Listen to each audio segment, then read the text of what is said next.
نحمدہ و نصلی علی رسولہ الکریم، اما بعد۔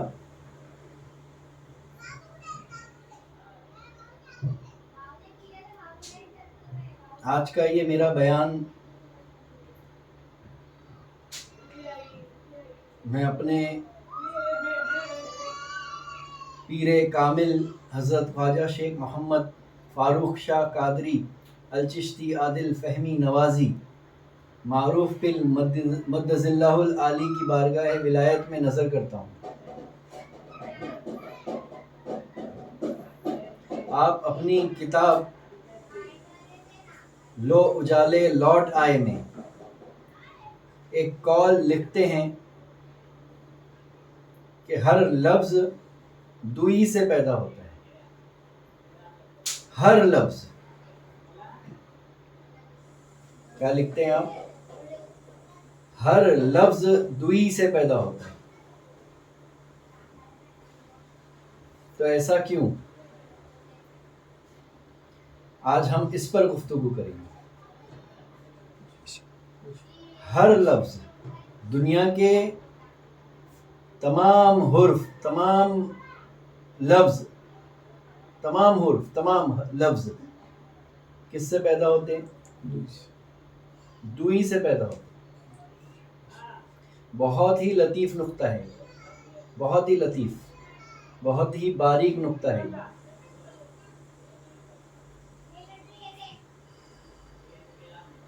تو ایسا کیوں؟ تو آپ لکھتے ہیں کیونکہ دوئی عقل کی ایجاد ہے۔ ہر لفظ کس سے پیدا ہوتا ہے؟ دوئی سے پیدا ہوتا ہے۔ اور دوئی کس کی ایجاد ہے؟ دوئی عقل کی ایجاد ہے۔ تو بات سمجھ میں آ گئی کہ یہ دوئی کہاں سے پیدا ہو رہی ہے، یہ دوئی کا جنم کہاں سے ہو رہا ہے، یہ دوئی نے جنم کہاں سے لیا۔ تو اب بات یہاں سمجھ میں آ گئی کہ دوئی کو جنم دینے والا ہی عقل ہے،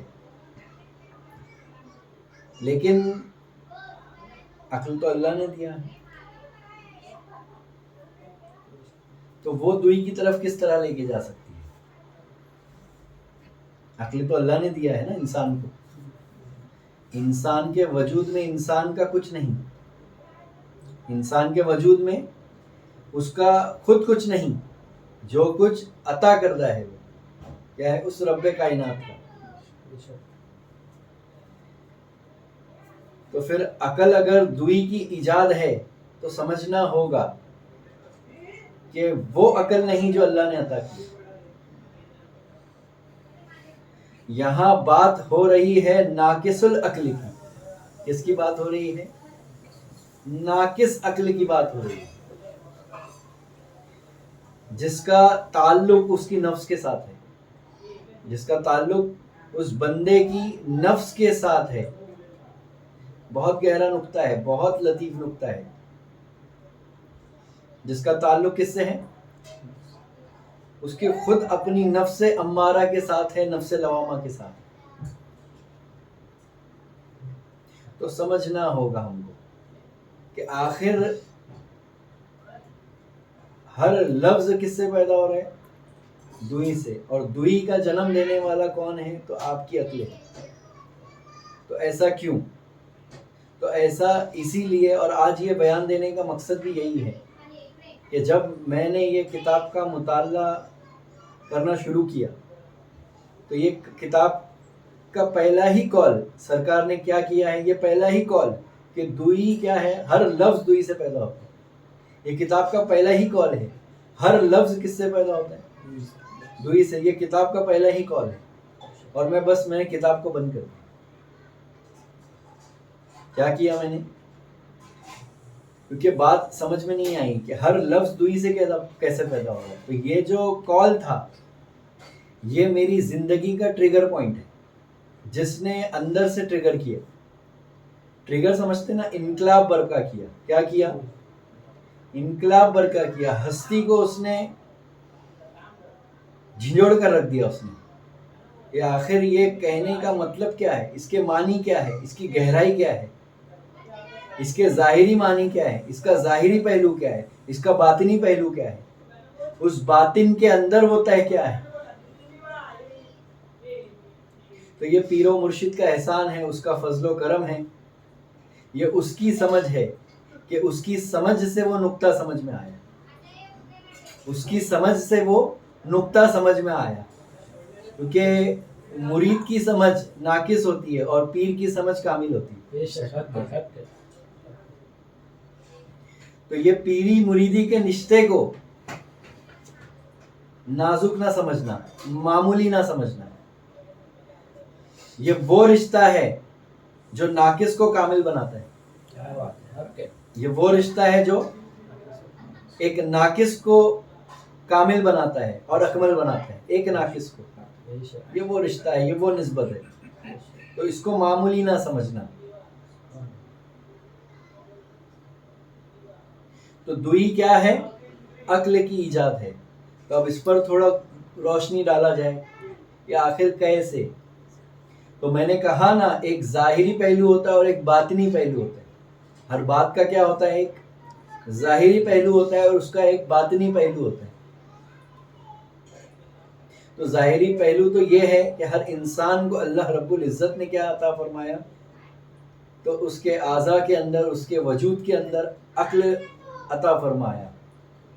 تو عقل کا دخل جو ہے وہ باہر کی زندگی کے لیے، اس کے لیے ہے باہر کی زندگی کے لیے. اب آئیے اندر کی زندگی کے لیے، وجود انسانی کی طرف چلتے ہیں، وجود باطنہ کی طرف چلتے ہیں.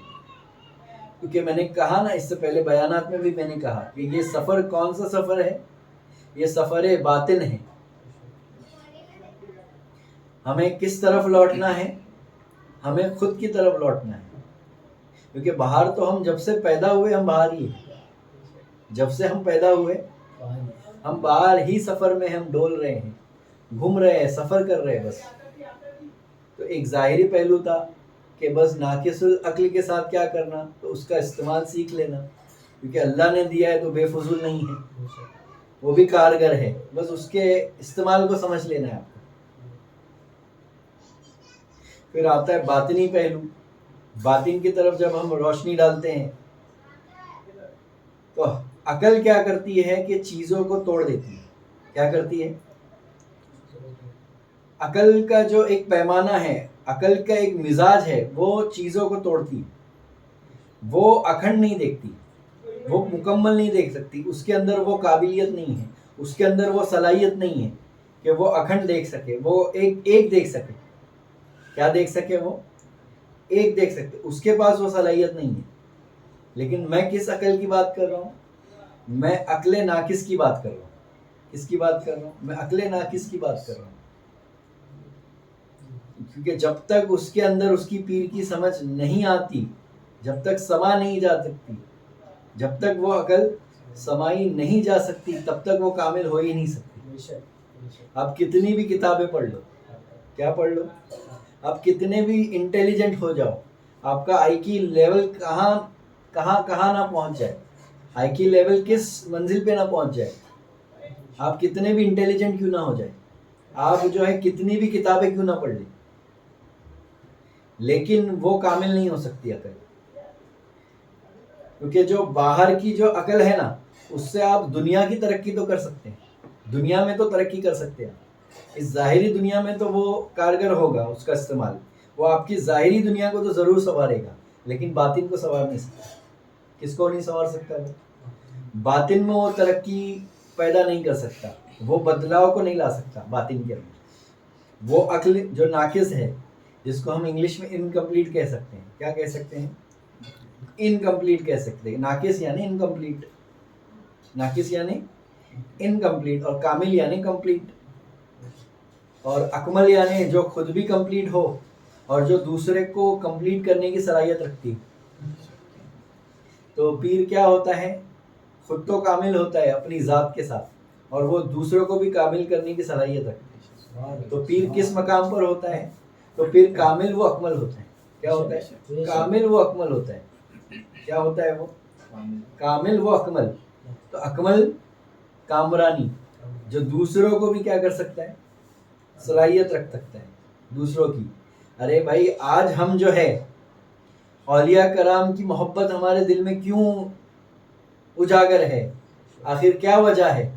تو بس وہی وجہ ہے کہ ہم نے ان کا نام لے کے خود کو روشن کیا، اپنے باطن کو روشن کیا، کیونکہ ان کے نام میں وہ تاثیر ہے، ان کے نام میں وہ انرجی ہے۔ آج ہم ان کا چرچا کیوں کر رہے ہیں؟ کیونکہ یہ جو دولت آئی، یہ جو نعمت آئی، یہ انہی کے صدقے سے آئی۔ یہ جو نقطے آئے، کیونکہ سلسلے میں نقطے کی تعلیم ہے۔ کس کی تعلیم ہے؟ یہاں لکیر کی فقیری نہیں سکھائی جاتی۔ کیا نہیں سکھائی جاتی؟ لکیر کی فقیری نہیں سکھائی جاتی۔ اور لکیر کی فقیری کیا ہے اس سے پہلے بیان کر دیا جا چکا ہے بولتی کتاب کے اندر۔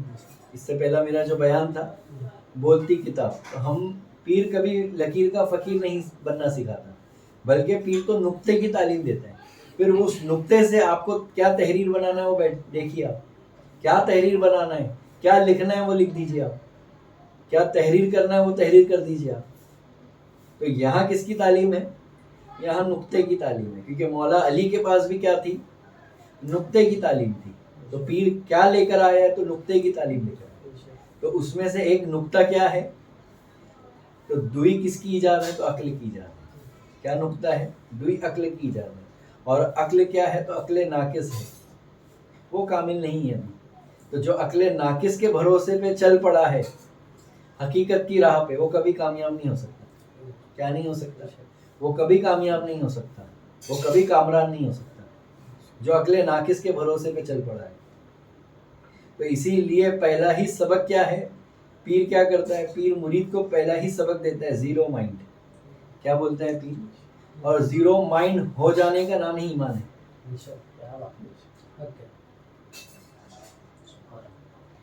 لیکن یہاں پر ایک بات بول دینا بہت ضروری ہے۔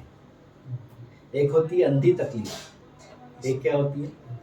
اندھی تکلیف۔ تو پیر اندھی تکلیف کہنے نہیں کہہ رہے۔ کیا نہیں کہنے کہہ رہے؟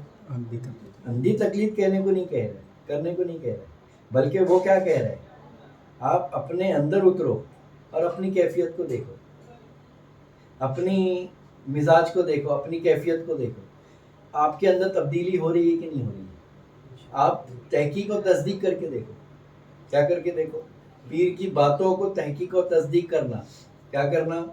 تحقیق و تصدیق کر دینا، کیونکہ پیر کی بتائی ہوئی باتیں مرید کے لیے ادھار ہے۔ کیا ہے؟ ہاں، کیونکہ پیر پر جو نقطہ آشکارا ہوا ہے تو وہ لفظوں میں سمجھانے کی کوشش کر رہا ہے۔ اتنا یاد رکھتا، لفظوں سے حقیقت کو نہیں بتایا جا سکتا۔ جو حقیقت پیر پر آشکارا ہوئی ہے وہ لفظوں سے بتائی نہیں جا سکتی۔ تو لفظوں سے بتایا کیا جا رہا ہے؟ تو لفظوں سے اشارہ کیا جا رہا ہے۔ کس کی طرف؟ حقیقت کی طرف۔ کس کی طرف؟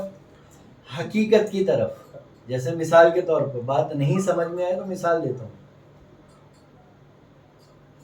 کہ میں نے کہا گلاس لاؤ، تو میں نے کس کی طرف اشارہ کیا؟ گلاس کی طرف۔ اس گلاس میں کیا ہے؟ تو پانی ہے۔ تو ظاہر سی بات ہے جب میں گلاس کی طرف اشارہ کر رہا ہوں تو مجھے پیاس لگی ہوگی، تبھی تو میں نے اشارہ کیا نا گلاس کی طرف۔ کس کی طرف؟ پانی کی طرف۔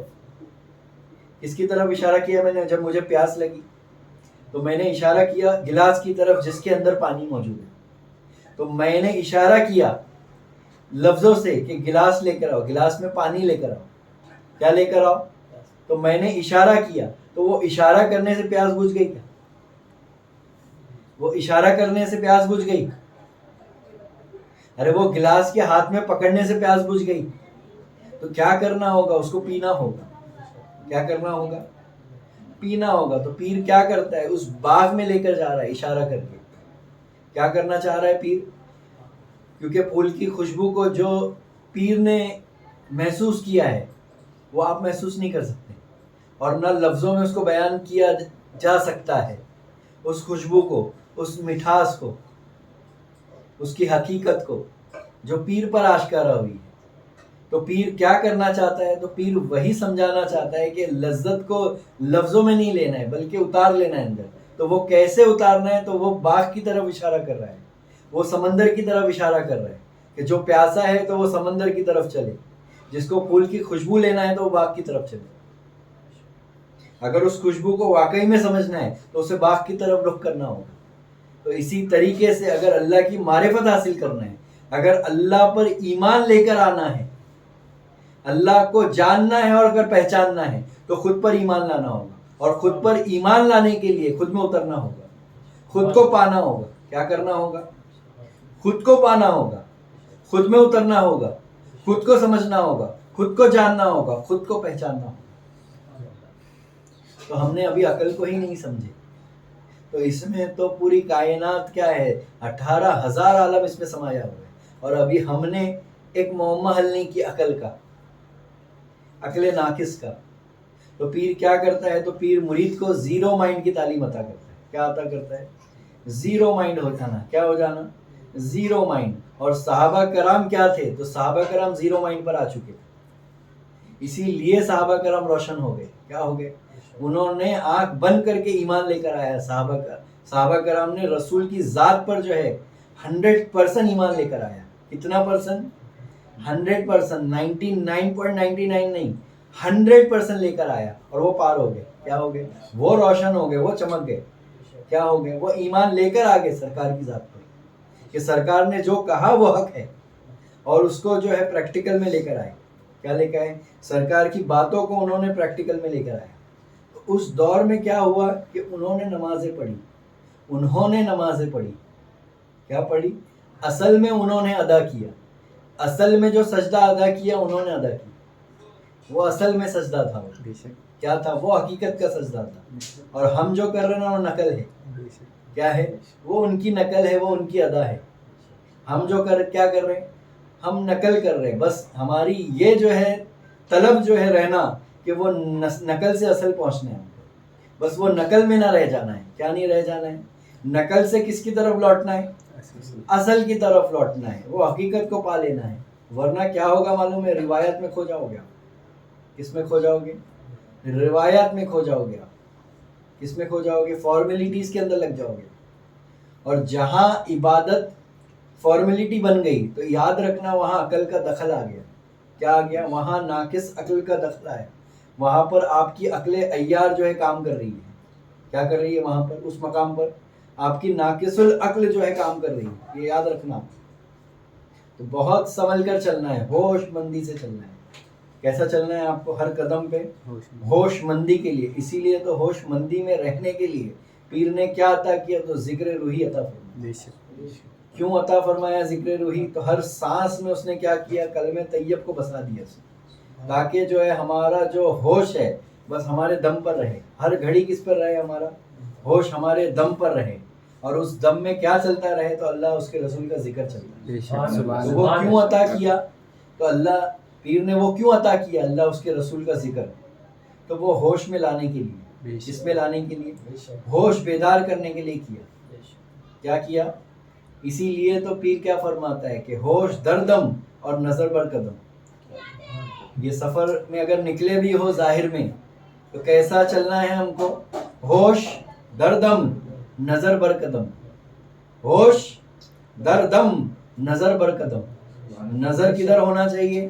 تمہارے قدم کی طرف، اور تمہارا ہوش کدھر ہونا چاہیے؟ تمہارے دم کی طرف۔ تو کیا ہے یہ سفر؟ بیڑا پار ہے۔ پھر کیا ہے؟ اگر اس کو تم نے اتار لیا اندر تو بیڑا پار ہے۔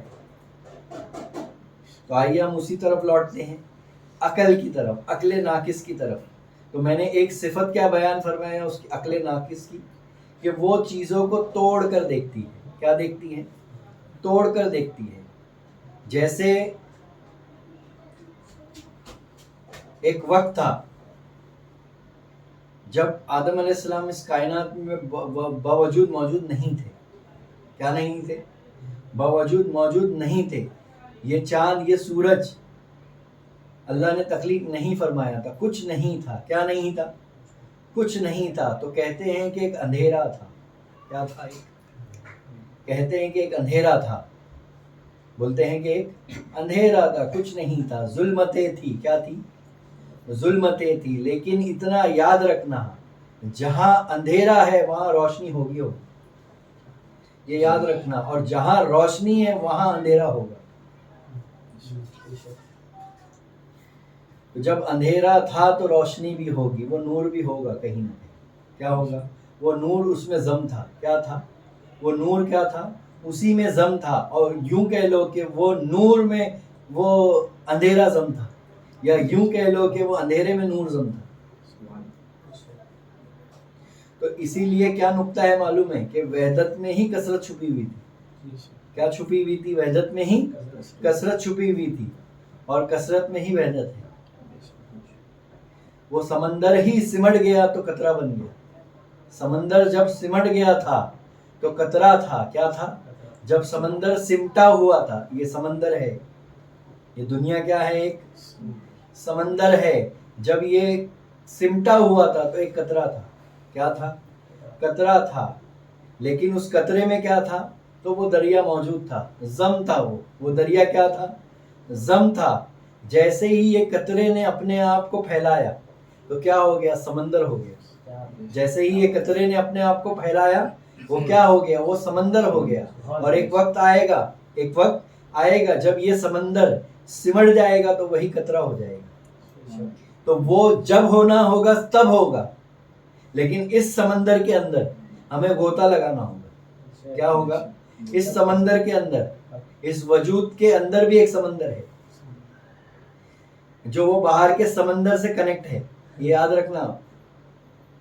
اس وجود کے اندر بھی سمندر ہے جو باہر کے سمندر سے کیا ہے؟ کنیکٹڈ ہے، وہ اٹیچ ہے انٹرنلی، وہ آپ کو نظر نہیں آ رہا ہے کیونکہ آپ کے پاس عقل ہے، اور عقل کیا ہے؟ تو وہ انکمپلیٹ ہے، وہ سمجھ نہیں سکتی کیونکہ آپ کا پیمانہ بدلنا ہوگا۔ آپ کو اگر اس کو سمجھنا ہے تو آپ کو تل کو بدلنا ہوگا، عقل کے تل سے جو ہے دل کے تل کے آنا پڑے گا، تل کو بدلنا ہوگا آپ کو۔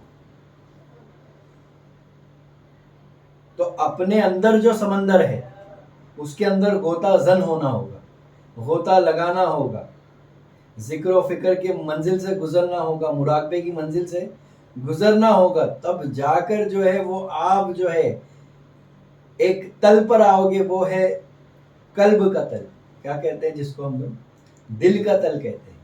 جب آپ دل کے تل پر آؤ گے تو تب سمجھ میں آئے گا کہ اللہ رب العزت کیا فرماتا ہے، کہ اللہ فرماتا ہے قلب مومن عرش اللہ تعالی، مومن کا جو قلب ہوتا ہے وہ اللہ کا گھر ہے۔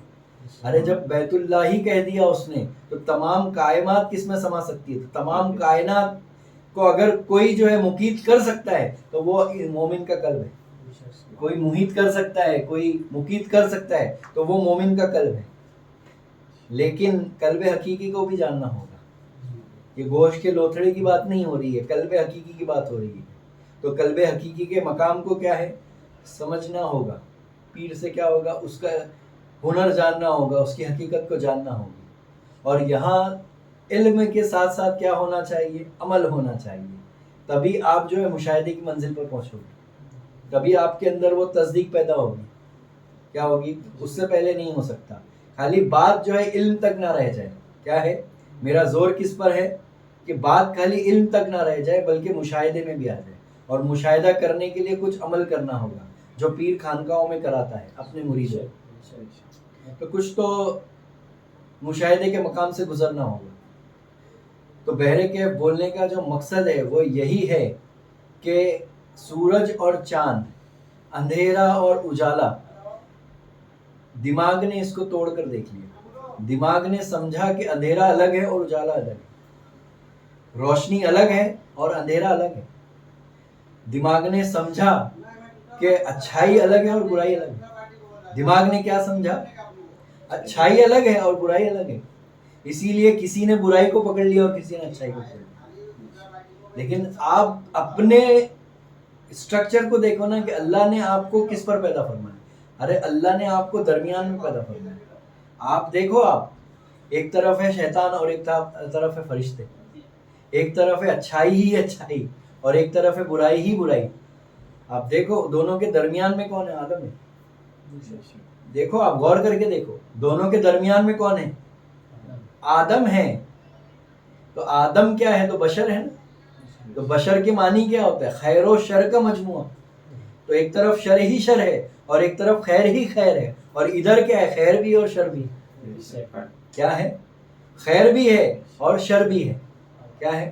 کبھی خیال شر کی طرف چلے جاتے ہیں، کبھی خیال خیر کی طرف جاتا ہے، کبھی آپ کے اندر جو ہے صفت شیطانی کا غلبہ حاوی ہوتا ہے، کبھی دیکھو ہے صفت رحمانی کا غلبہ حاوی ہوتا ہے، کبھی آپ کے اندر دیکھو صفت جو ہے غصہ آ جائے گا، کبھی آپ کے اندر، کبھی آپ کے اندر اداسی آ جائے گی، کبھی آپ کے اندر مادیت پرستی آ جائے گی، کبھی آپ کے اندر ایگو آ جائے گا، کبھی آپ کے اندر گھمنڈ آ جائے گا، کبھی آپ کے اندر تکبر آ جائے گا، کبھی آپ کے اندر میں پنا آ جائے گا، کبھی یہ سینہ تن جائے گا، کبھی غصہ آ جائے گا، اور کبھی کیا ہوگا تو معصومیت آ جائے گی، کبھی کیا آ جائے گی تو محبت آ جائے گی۔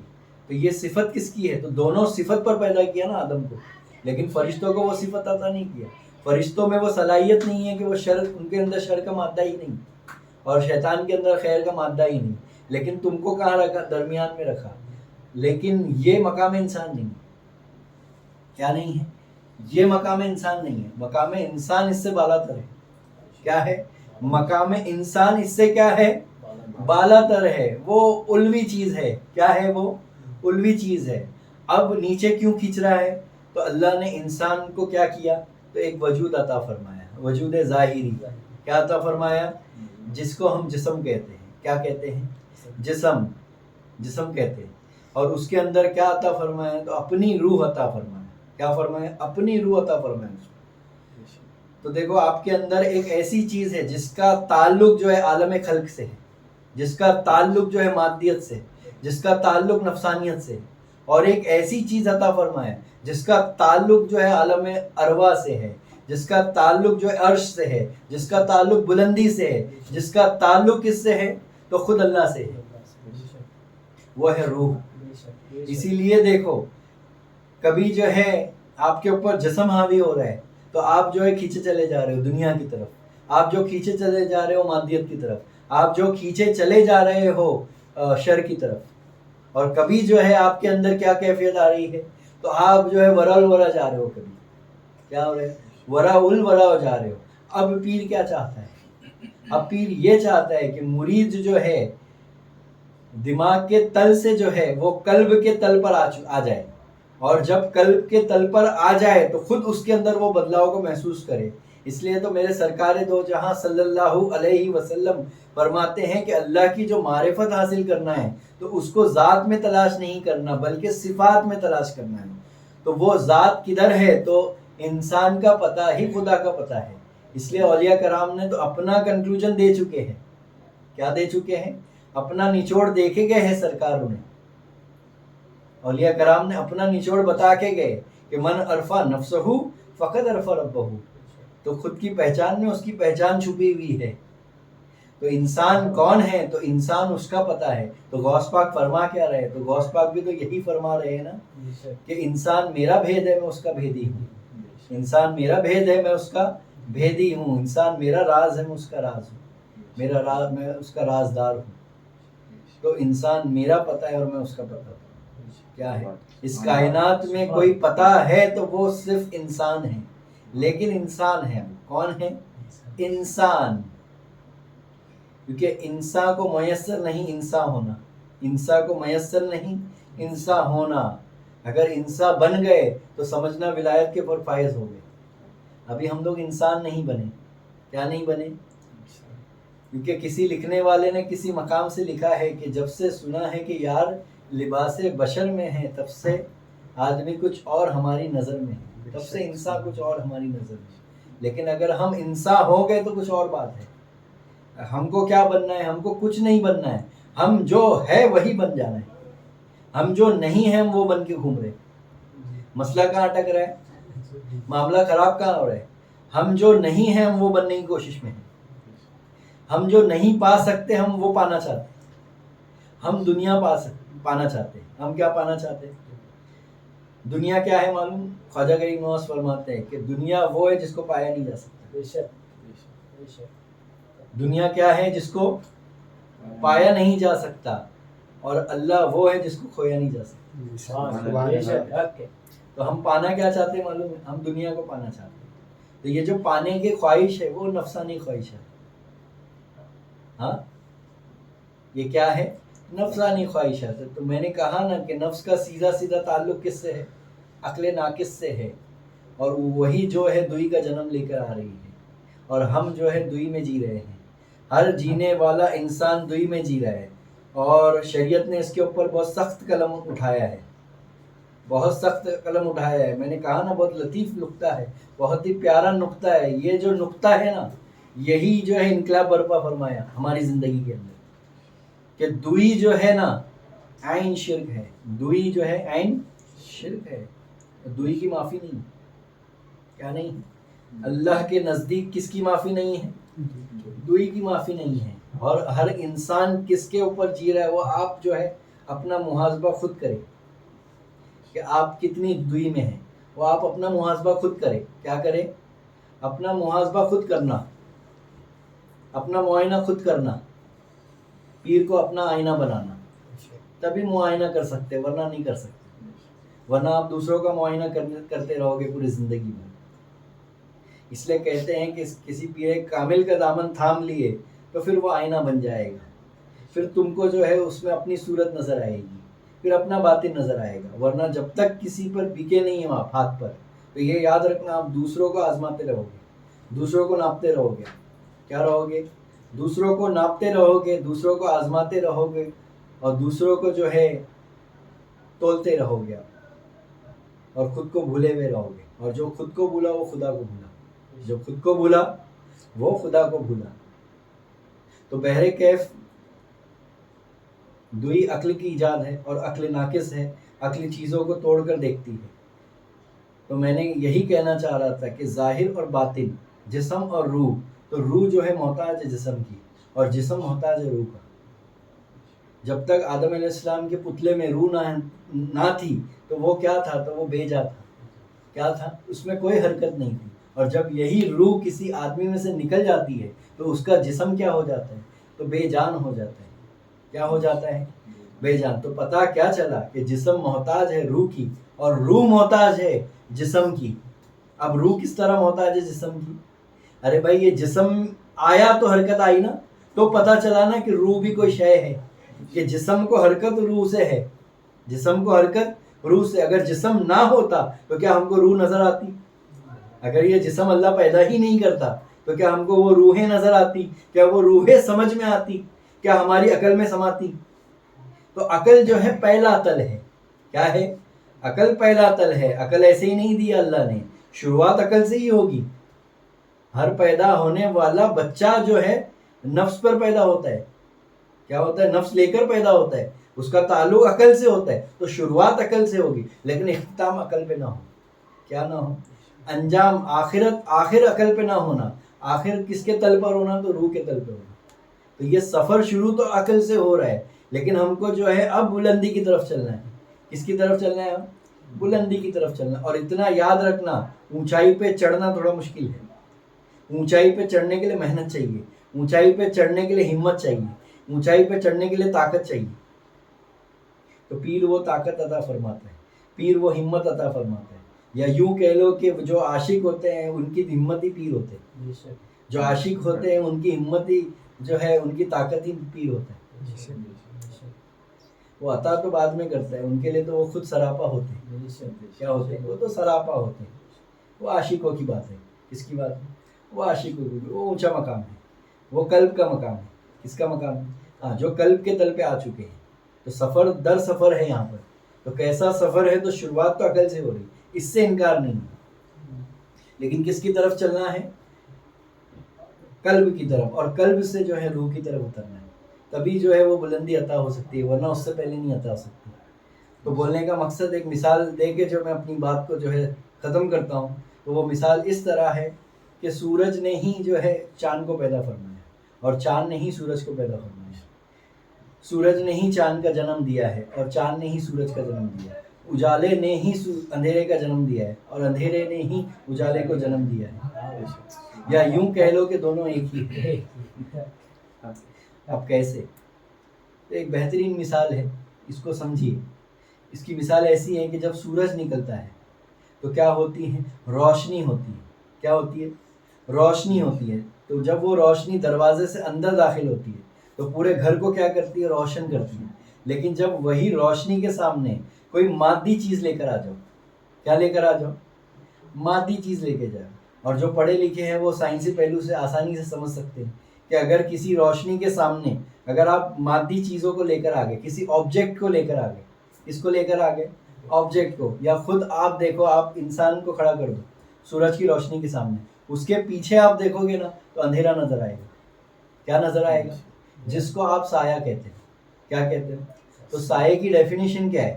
تو سائے کا وجود خود سے تھوڑی ہے. ارے یہ سائے کا وجود وہ سورج سے ہے. ارے یہ اندھیرے کا وجود وہ سورج سے ہے. ارے یہ اندھیرے کا وجود وہ سورج کی روشنی سے. اگر یہ آبجیکٹ نہ ہوتا تو، اگر یہ آبجیکٹ نہ ہوتا تو وہ سایہ نہ ہوتا. تو یہ آبجیکٹ نے کیا کیا؟ دیکھو آپ، وہ سایہ بھی کیسا ہوتا ہے؟ وہ انسانی شکل کا سایہ ہوتا ہے. دیکھو، اس لیے آپ سایہ کہتے ہیں کہ میرا سایہ ہے، کیونکہ آپ کے جیسا ہوتا ہے نا. لیکن آپ کو پتا ہے نا کہ یہ آبجیکٹ ہے نا. یہ کیا ہے؟ یہ بھی ایک آبجیکٹ ہے نا. ارے انسان بھی تو ایک آبجیکٹ ہے نا. ابھی آپ سورج کے روشنی کے سامنے یہ ایسا موبائل رکھ دیجئے تو پیچھے جو سایہ ہوگا وہ انسان کا تھوڑی ہوگا. پیچھے جو سایہ ہوگا وہ ٹیوب لائٹ کا تھوڑی ہوگا. اس کی شکل کیا ہوگی؟ اس کا شیپ کیا ہوگا؟ اس کا شیپ بھی اسی طرح سے ہوگا. تو جیسا آبجیکٹ ہوگا اس کا سائے کا شیپ کیسا ہوگا؟ اسی آبجیکٹ کا ہوگا. تو پتا کیا چلا کہ یہ اندھیرا پہلے کہاں تھا؟ جیسے ہی یہ آبجیکٹ کو ہٹاؤ اندھیرا کہاں گیا؟ تو پتا کیا چلا کہ یہ اندھیرے کو پیدا کرنے والا کیا تھا؟ وہی روشنی تھی. یہ اندھیرے کو پیدا کس نے کیا؟ اسی روشنی نے پیدا کی. اور یہ اندھیرے جیسے ہی دروازہ بند کر لو کیا ہو جائے گا؟ پھر اندھیرا ہو جائے گا. لیکن باہر تو اجالا ہے نا. ارے بھائی سورج نکلا ہوا ہے، آپ دروازے کو بند کر لو تو کیا ہو جائے گا؟ اندھیرا ہو جائے گا. لیکن باہر کیا ہے؟ ارے روشنی ہے نا. تو ایک طرف روشنی ہے تو ایک طرف اجالا ہے. تو دو نہیں ہے. کیا نہیں ہے؟ یہ جو دوئی دکھا رہا ہے، یہ جو دو دکھا رہا ہے، یہ کون ہے؟ تمہاری عقل ہے.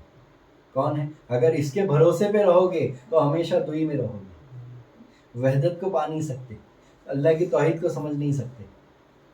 میرے پیر کامل نے کیا بہترین مثال دی ہے اس نقطے کو سمجھانے کے لیے. میرے پیر کامل فرماتے ہیں کہ جو انسان کا وجود ہے نا وہ کبھی دوئی میں نہیں ہے. کس میں نہیں ہے؟ دوئی میں نہیں ہے. وہ انسان کا جو وجود ہے وہ دوئی میں نہیں ہے. کیسے؟ تو جیسے مثال کے طور پر کسی کی آنکھ میں چوٹ لگی. کیا لگی؟ کسی کے آنکھ میں چوٹ لگی تو وہ کہہ سکتا ہے نا کہ بس آنکھ درد ہوگی. نہیں نہیں نہیں، پورے وجود درد ہوگا. اس کا محسوس کس کو ہوگا؟ ذرے ذرے کو، اس کے وجود کے ذرے ذرے کو محسوس ہوگا. جب کسی کے پیر میں چوٹ لگتی ہے تو اس کا اثر کہاں ہوتا ہے؟ اس کا اثر دماغ پہ ہوتا ہے. اس کا اثر کہاں ہوتا ہے؟ تو اس کا اثر پورے وجود پر پڑتا ہے کہ صرف اس جگہ پڑتا ہے. ارے بھائی احساس ہوا کہاں سے آپ کو؟ وہ درد کا احساس کہاں سے ہوا آپ کو؟ ارے آپ کے اندر وہ سینس رکھے ہوئے تبھی تو وہ درد کا احساس ہوا نا. تو پتا کیا چلا کہ اندر سے وہ ایک جڑا ہوا ہے، ایک ہی ہے. تو وجود اندر سے کیا ہے؟ تو توحید رکھتا ہے. وہ اللہ کی وحدانیت لے کر پیدا ہوا. اس لیے تو دیکھو نا، آنکھیں دو ہے لیکن کتنا نظر آتا ہے آپ کو؟ ایک نظر آتا ہے. آنکھیں دو ہے لیکن نظر کتنا آتا ہے؟ ایک نظر آتا ہے. اسی لیے وجود کو اللہ نے کس پر فرمایا؟ تو اللہ نے وجود کو وحدانیت پر پیدا فرمایا. کس پر پیدا فرمایا؟ انسان کے وجود میں وحدانیت ہے. انسان کے وجود میں دوئی نہیں ہے. کس میں دوئی نہیں ہے؟ انسان کے وجود میں دوئی نہیں ہے. میں تو اس فزیکل اسٹرکچر کی بات کر رہا ہوں. میں کس کی بات کر رہا ہوں؟ اس فزیکل اسٹرکچر کی بات کر رہا ہوں کہ اس میں دوئی نہیں رکھا اللہ نے. کیوں نہیں رکھا؟ کیونکہ یہی حقانیت ہے. یہ اسٹرکچر کس کا اسٹرکچر ہے؟ یہی حقانیت کا اسٹرکچر ہے. اس کو پیدا کرنے والا کون ہے؟ وہی حقانیت رکھنے والا ہے. اس کو پیدا کرنے والا کوئی ایسا ویسا نہیں ہے. اس وجود کو پیدا کرنے والا رب کائنات ہے. کیونکہ اللہ تعالیٰ تو فرما رہا ہے نا کہ میں نے آدم کو اپنے ہاتھوں سے پیدا فرمایا. کیسا فرمایا؟ کسی مخلوق کے بارے میں ایسا فرمایا تو بتاؤ مجھے. لیکن جب آدم کی باری آئی تو اللہ تعالیٰ نے تو فرمایا کہ میں نے اپنے ہاتھوں سے پیدا فرمایا. اور کیسا فرمایا؟ تو اپنی صورت پہ پیدا فرمایا. کس پر فرمایا؟ اپنی صورت پر اپنے ہاتھوں سے پیدا فرمایا. اور کیسا مقام عطا فرمایا؟ تو ورا الورا، بلند مقام عطا فرمایا. ورفعنا لک ذکرک، اے محبوب ہم نے آپ کا مرتبہ بلند فرمایا. ثم رددناہ اسفل سافلین، نیچے سے نیچے طبقے پہ پیدا فرمایا اور بلندی عطا فرمایا. تو قرآن تو گواہی دے رہا ہے نا. تو کس کی گواہی دے رہا ہے؟ اس ظاہری وجود کی بھی گواہی دے رہا ہے، اور اس کے اندر جو نور ہے اس کی بھی گواہی دے رہا ہے، اور اس کے اندر جو روح ہے اس کی بھی گواہی دے رہا ہے. تو ہمیں تینوں کو سمجھنا ہے. ہم کو ظاہر کو بھی سمجھنا ہے، ہم کو نور کو بھی سب پہچاننا ہے. یہ یاد رکھنا، یہ جسم کو معمولی نہ سمجھنا، اس اسٹرکچر کو معمولی نہ سمجھنا، اس ڈھانچے کو معمولی نہ سمجھنا. اس میں راز پوشیدہ ہے. یہ برزخ محمدی پر پیدا فرمایا اللہ نے. کس پر پیدا فرمائے؟ برزخ محمدی پر پیدا فرمائے. یہ وہ برزخ ہے، یہ محمدی برزخ ہے. کون سا برزخ ہے؟ یہ محمدی برزخ ہے. اس کی قیمت کچھ اور ہے. تو جس نے اس کی قدر کیا تو اللہ اس کی قدر کرے گا. جس نے اس کو جان لیا، پہچان لیا، تو اللہ جو ہے بروز محشر جو ہے اس کی گواہی دے گا، خود گواہی دے گا اللہ کہ یہ جو ہے میرا مقربین بندہ ہے، یہ میرا مخلصین بندہ ہے، اس کو آنے دو. بولے فرشتوں سے کہے گا. تو کہنے کا مقصد یہی ہے کہ دو کچھ ہے ہی نہیں، یہ ایک وہم ہے، ایک گمان ہے. اور یہ گمان وہم کس کا ہے؟ تو یہ عقل کا دھوکہ ہے. کس کا دھوکہ ہے؟ یہ عقل ناقص کا دھوکہ ہے جو آپ کو گمراہ کر کے رکھی ہے. تو ہمیں اس کے بھروسے پہ نہیں رہنا ہے. ہم نے بس اس چشمہ پہن لیا ہے وہ عقل کا، بس وہ چشمہ اتار دینا ہے. تو پیر آیا ہی اسی لیے ہے کہ بس وہ مرید کے جو ہے وہ چشمہ اتار دے اور وہ جو ہے قلب کا، عشق کا، روح کا، نور کا چشمہ اڑا دے.